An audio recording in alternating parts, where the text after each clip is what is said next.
Okay, all of you, good morning. Today, in this video, I am going to explain you from same unit 11, classification of government expenditures. So yesterday we have learned importance of government expenditure. In your previous video, I have explained the importance of government expenditure. So today, I am going to explain you about classification of government expenditures. Now it is said that government expenditure can be classified into two types: recurrent expenditure and capital expenditure. Now when you go recurrent expenditure means those expenditure which the government makes daily. Or usually what means they are certain expenditure which the government has to do payment on daily basis, like payment of salary, and capital expenditure means here capital expenditure. Capital expenditure means usually what means those expenditure which the government does for the economic development, for the formation of capital, or usually to carry out development project, to carry out developmental work. For that, government allocates some budgets. So that budget which government allocate for carrying out those activities, such type of expenditure comes under capital expenditures. Now, there are types of recurrent expenditures. So now I am going to explain you these all from your books. Now number one, constitutional organs. Now it is said that in Nepal there are some constitutional organs like Parliament, Secretariat, Supreme Courts, Election Commission, Auditor General Office, Law Council, Office of Auditor General. These are some constitutional organs to run all this office. To run all this office, what happens? The government has to do daily expenditures. So that comes under recurrent expenditure. Now general administration. Now Council of Ministers, district administration, police, jail, and other regular works included in general administration. Now I said that there are different of ministers, district administration, police, jail. So this type of work also are done daily, and there is also daily expenditure for this type of activities to run these general administrations.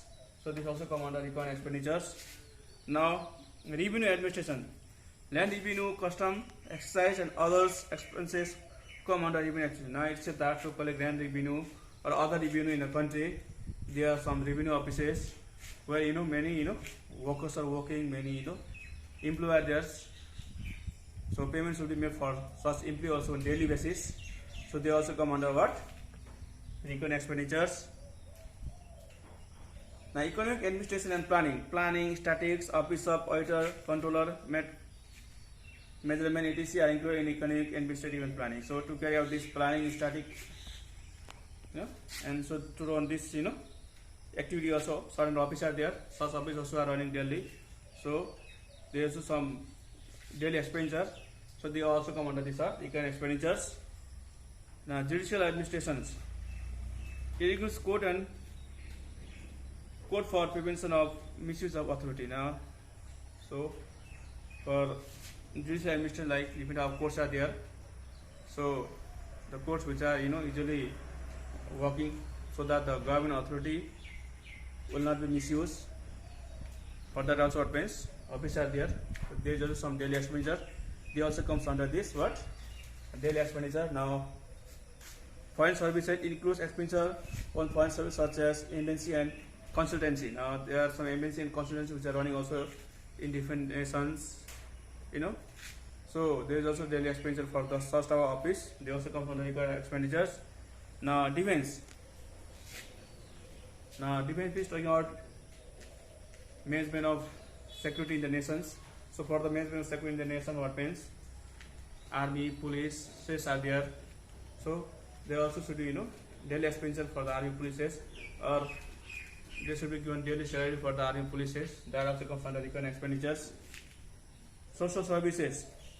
Social service includes the expenditure on general management of social sectors such as health, education, drinking water, local development, and social service. Now when you talk about social services, it includes drinking water facility, health facility, education facility, or development of social areas.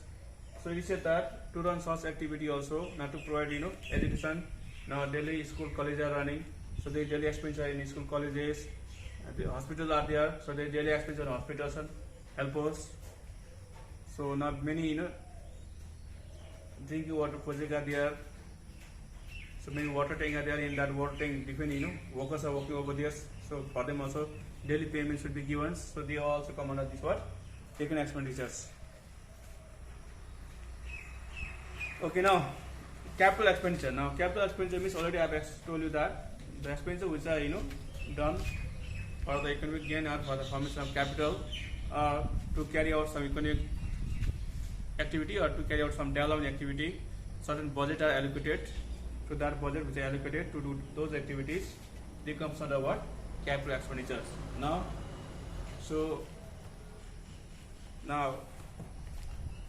where are these capital expenditure done? Okay, they are given. Okay. Now, constitutional organs, it includes expenditure on infrastructure, development of Supreme Court, Election Commission, Department, Auditor General, and Public Service Commission. Now, he said that to build the infrastructure of some constitutional organs like Supreme Court, Election Commission, Department of Auditor General, and Public Service Commissions. So, to run these offices, the infrastructure should be built. So, to build that infrastructure, some budget are allocated. So, that budget which is allocated, that comes under this what? Capital expenditures. Now, general administration. Now, he said that to run a general administration also, now different offices should be built. There should be different construction work in different administration offices which are doing administrations. For that also different infrastructure should be built. So, to build the infrastructure also some budget should be allocated. That budget also comes under this capital expenditures. Now, social services. Now, when terms of social services means is the duty of government to provide health service, education facility, plus safe drinking water and many other facilities to publics. So to carry out those activities or purpose, government should build hospital, school, colleges, drinking water projects should be made, So for that also purpose, government should allocate some budget to carry out such activity. So that also comes under this word, capital expenditures. Now, economic services, it includes the development expenditure made on agriculture, forestry, industry, communication, transportation, and electricity. Now, I said that now government to make some economic development in the nations. Now, there are some area which should be develop or some infrastructure which should be built. Like government should develop agriculture sectors. For that also different how infrastructure should be built. Forestry also, different how industry should be also built in the nations. For that also government should allocate some budgets. There should be development of transport, communication. For that also different budgets should be allocated. That also comes under this what? Capital expenditures. So today in this video, I have explained you this classification of government expenditures, and the government expenditure classified into equal and capital expenditure. This also I have explained you. So this one for today. Thank you all of you.